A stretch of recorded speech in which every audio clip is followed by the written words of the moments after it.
Hey guys, welcome back. So in this video I'm going to show you how to install GitHub Copilot in Visual Studio Code. So let's get straight into it. Now first you will need to open up Visual Studio.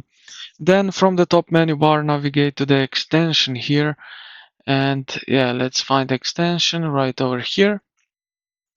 Now you will go, okay, sorry, but navigate to the extension.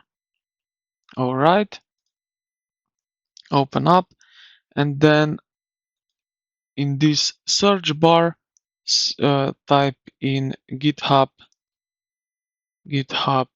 uh, Copilot,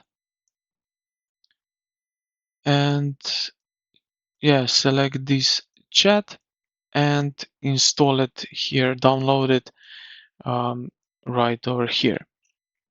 So yeah, if you don't find GitHub Copilot, then type in next to it chat.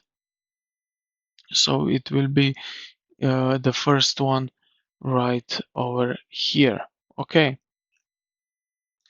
when it's installed, close Visual Studio entirely,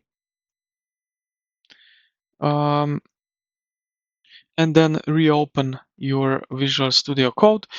It's possibility that it's open up the V6 installer window to complete the configuration, but yeah, this is then pretty much it. So I hope this video helped you out. If you did, consider to like the video and subscribe to the channel. Thank you for watching, and I will see you in the next